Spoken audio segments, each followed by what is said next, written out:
Hallo kijkers en welkom na vandag se episode van Erongo Talk. Ek is Precious Nietenapel, julle aanbieder. Ons bring vir julle die nuus, die weer en Grampie vertel vir ons meer oor visvang en permitte. In ons onderhoudsegment vertel Dr. Gericke vir ons oor neonatale sorg. Sit vas, ons het nog meer.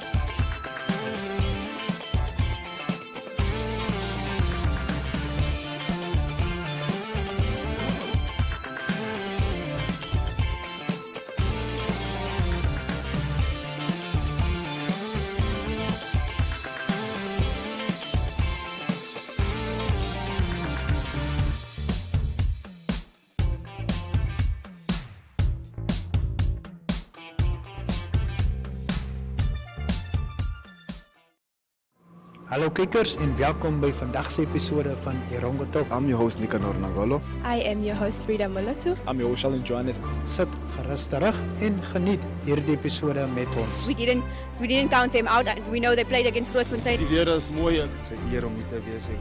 Ondersteun ons. Ons gaan julle trots maak.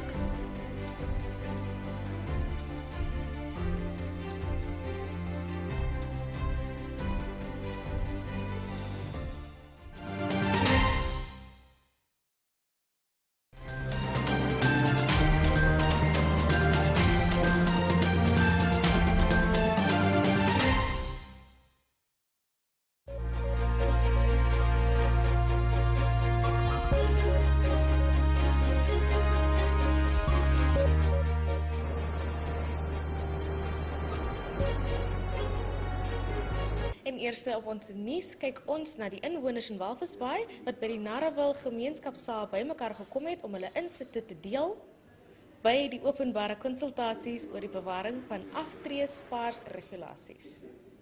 Care when we give the money to Capricorn or whoever, because it goes to the farms of the milk farms and to the whatever fields and to the whatever factories. It doesn't even reach here. There's not a single cent of investment that I've seen that is tangible, that has impacted the people and make people feel that there's a sense of comfort that development or my money is actually working for me. That does not reciprocate. It doesn't come back. I will then come back to the foundation. Whose money is it? Because it seems to me that the government has bullied us off from the money or wants to bully me from my own money and do with it as it pleases. And yet again not have any like with our current high tax, like how she mentioned, tax rate, I feel like it's a double punishment to retain 75% in the preservation fund, put it, and then to also then just tax again the 25% that I get. So I feel it's a double punishment because now you're taking in 75%, you give me 25%, then you still tax it. So how much am I left with? So maybe I think you have reverse priorities or unallocated priorities that are not right. So my stance is no. If the government wants to create wealth for us, for retirement, they must start with lowering the tax brackets already now, because it's super high. My question number one is, currently the status quo, are we even happy with it? Those that went on retirement get a 1/3 and the rest they get in monthly portions. Are we happy with it? Yes. No. It was 1990, you are seeing the benefit. No. If it was done in 1990, you are seeing the benefit there for doing it. If it was done in 1990, we could not be here today. We could be used, it could be one time. You pay off everyone. That is one of my proposals. If these things is to be done, retire. Ongelukkig was baie van die inwoners ontevrede met die ministerie se besluit om 75% van die verdienste te neem. In nog nuus, Namibië sluit aan by die Wêreld Toiletdag herdenking. Adjunk minister van Gesondheid en Maatskaplike Dienste het by die belangrikheid van higiënie en die stop van openbare ontsiering bespreek. Media, ladies and gentlemen, it is indeed my pleasure and great honor to be with you on this very important occasion. Today, as a nation, we are joining the international community in commemorating the World Toilet Day here in Swakopmund District, Erongo region. I am very pleased to announce that the first commemoration of World Toilet Day in Namibia is commemorated right here in the Great Erongo region, here at DRC. The World Toilet Day 2023 will focus on the theme of accelerating change. Namibia is commemorating this important day for the first time since it was established by the World Toilet Organization in 2001 and was made official by United Nations observance in 2013. World Toilet Day is an annual United Nations observance promoted through a worldwide public campaign that encourages action to tackle the global sanitation crisis. For too long, the subject of sanitation and toilets has been silent, probably considered as a taboo. Yet, today, more than 2.5 billion people around the world have no access to improved sanitation. We have seen also the drama here in front of us. But sanitation is so important. And I want to quote Deepak Chopra, who is reminding us that although we take sanitation for granted, sanitation is a physical measure that has probably done more to increase human lifespan than any kind of drug or surgery. That's how important sanitation is.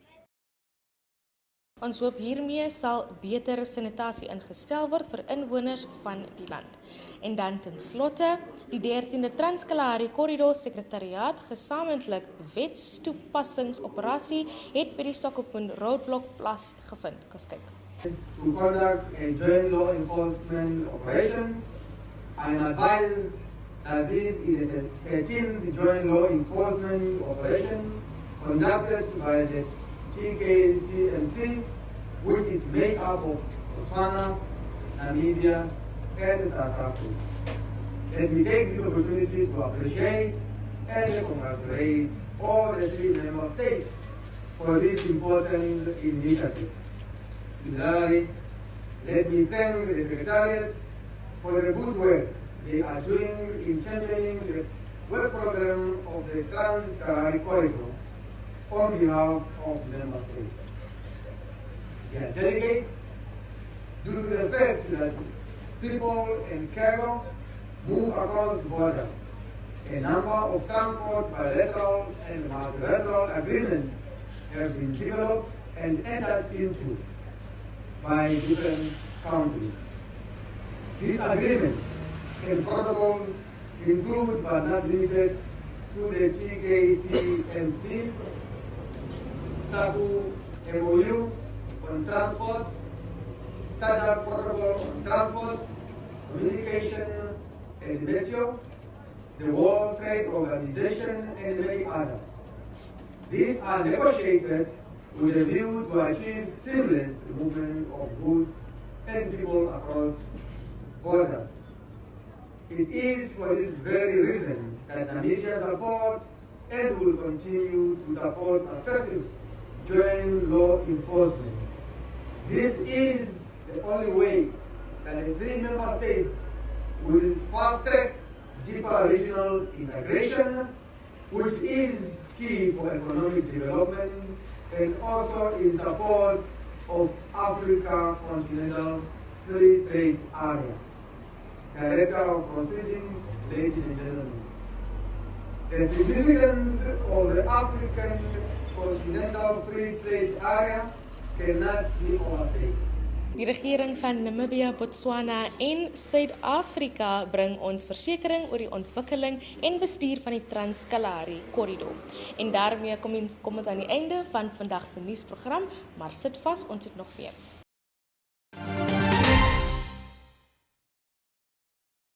It's the Premier League, all on DSTV. All the goals, clashes and moments. All of Rashford, Salah and Saka. Their start is getting better and better and better. All in HD. Available on all these bouquets to choose from. To watch on all these devices. Get DSTV with an HD decoder, free installation plus 1 month compact for 1,549 Namibian dollars. It's the Premier League, all on DSTV.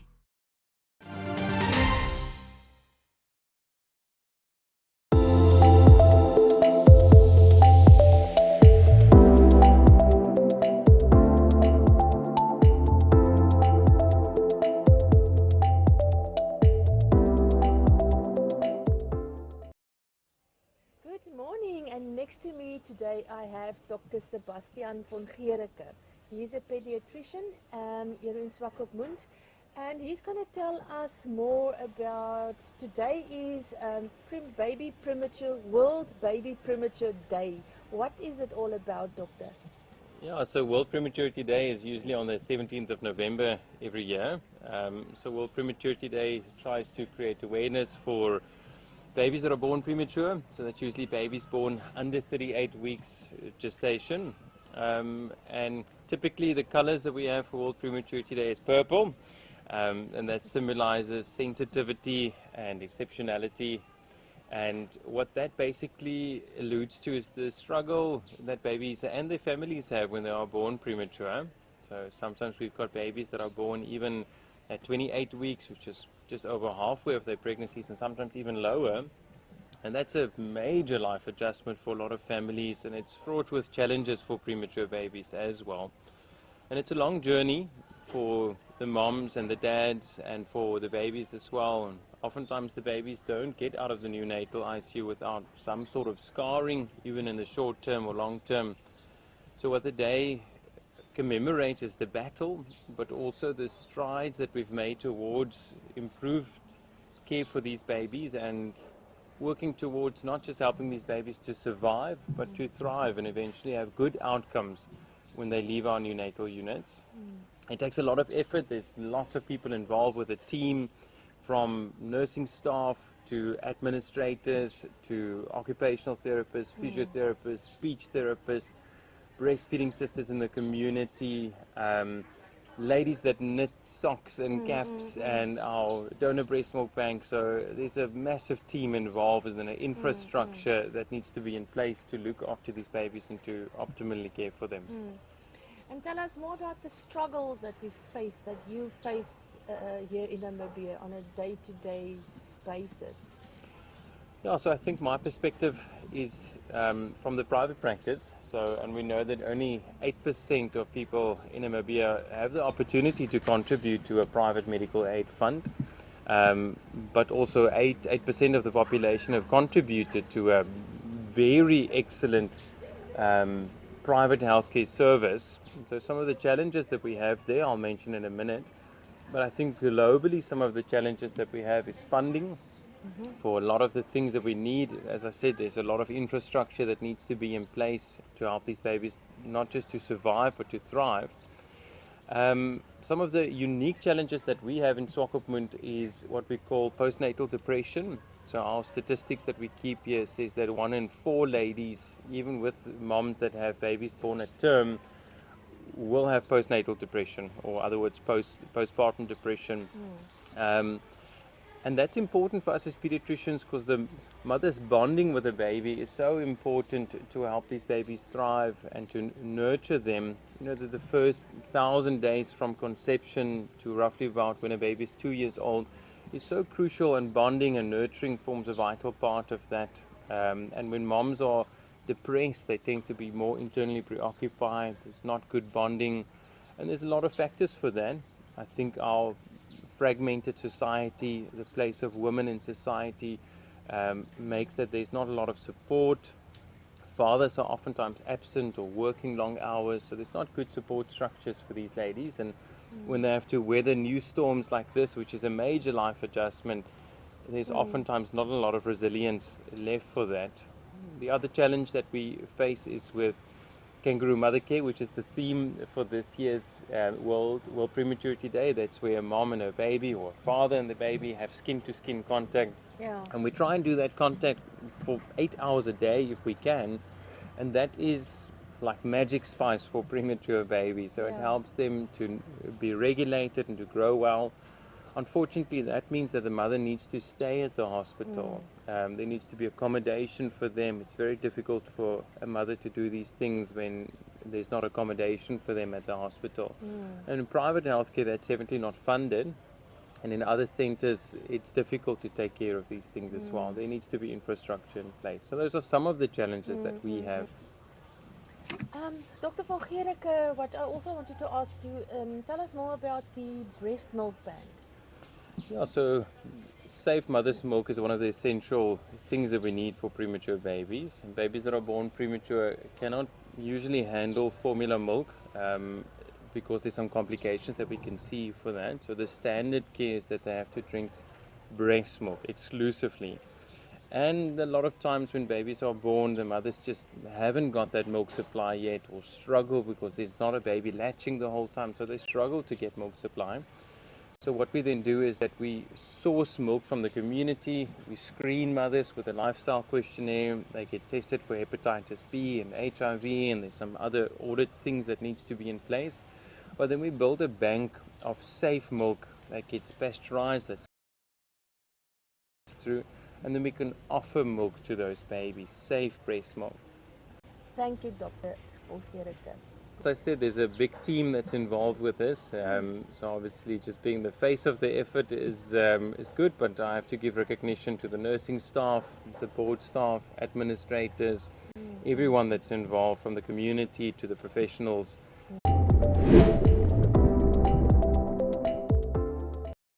In today's fishing report, we are going to tell you all about the requirements, a little bit about regulations guiding recreational fishing, and where you can obtain or buy your fishing permits in Namibia. Recreational fishing permits cost $14 per month or $168 per year. Intended fishing license permit holders should bring along their identity cards, their IDs or passports. Anglers under the age of 18 are required to produce birth certificates and passport photos in order for them to be issued with angling permits. According to the regulations related to the exploitation of marine resources made in terms of Section 61 of the Marine Resources Act, number 27 of 2000, any person who for recreational purposes harvests in Namibian waters must be in possession of a fishing permit and carry out such harvesting subject to the conditions prescribed by these regulations. A person who is found without a fishing permit is guilty of a criminal offense. A person may not for recreational purposes harvest marine resources by any means other than a hook and line, whether operated by a rod and reel or otherwise, and using a scoop net to lift rock lobsters from the water once they have been reeled in to the surface. They can also use a ring net or by diving do so. The daily bag limit prescribes that a person may not, for recreational purposes, in one day harvest more than 30 fish of the species barbel, 20 fish of the species snook, and 1 shark. A person may, for recreational purposes, harvest any of the following species of fish, including blacktail, galjoen, kop, and steenbras, provided that the total number of fish harvested does not exceed 10 in one day. A person may not harvest more than 7 rock lobsters in one day, or accumulate or have in his or her possession more than 7 rock lobsters. A person may, without a fishing permit, harvest and retain for his or her own use any of the following types of marine resources, including aquatic plants, mollusks, and seashells. A person may not use bait or have in his or her possession any annelid worm, collected any red bait by cutting or in any other way dislodging the red bait from the substrate. Red bait, which has been washed up on the seashore, can be used. Permits can be obtained at the Ministry of Fisheries Inspectorate in First Street with the telephone number being 064 201 6111. If you are in Swakopmund, you can visit the Ministry of Fisheries offices located at Natmerik, the aquarium in Strand Street. The telephone number is 064 410 1000. In Henties Bay, you can visit the police station with the telephone number being 065 50201. In Windhoek, you can visit the Ministry of Fisheries offices in Brendan Simbawe Square, Block C on the corner of Uland and Kuta Street.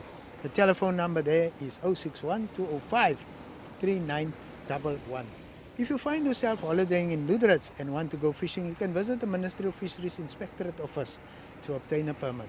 The telephone number there is 063 202905. And there you have it. The tide tables indicate that conditions for fishing will be perfect this weekend.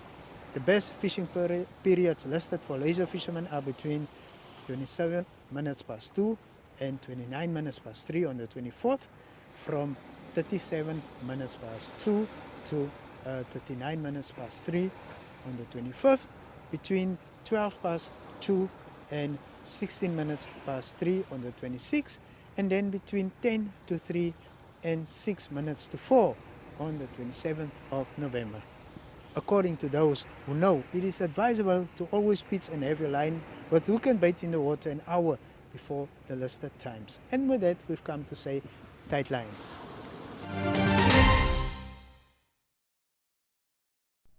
There's music galore at the VRS Sports Fields come December, when Local Cars Production brings you SA's Mikasa and Paige, along with locals Jared G and DJ Malza on December 2nd. If jazz is more your style, don't miss the smooth sounds of Few Jazz, Casey, Letitia, Major Sevenths, Don Vino and Judith Sepulma on the 3rd. You can enjoy each event individually, or you can easily make a weekend of the two. Get your tickets online via eticket.my.na or at the NMH offices in General Muhammad Mutala Avenue in Eros.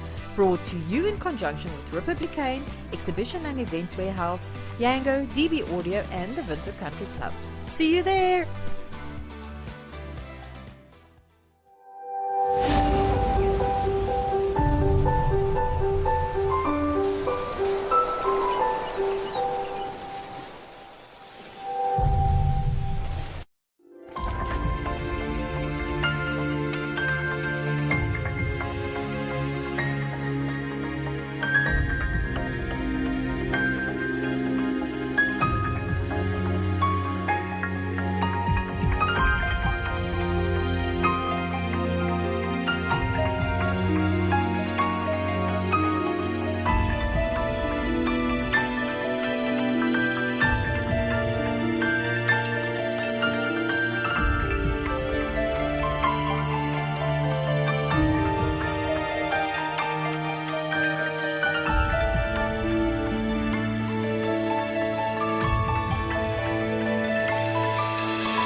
Vir sportliefhebbers en belangstellendes skakel weekliks in op die Tonnelsportprogram, waar ons elke Vrydag aand saamgesels op NTV op DStv kanaal 285.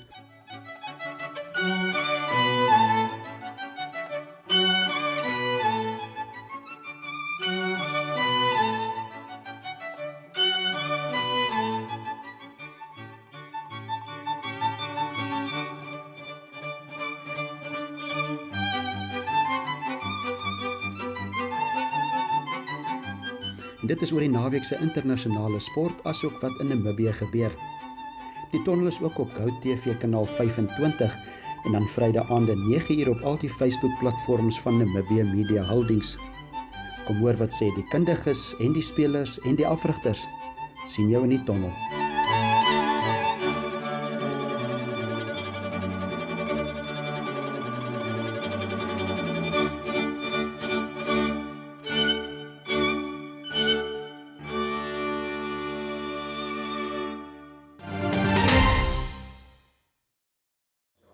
En daarmee kom ons aan die einde van vandag se nuusprogram. Kyk na ons op DStv kanaal 285 en GoTV 25.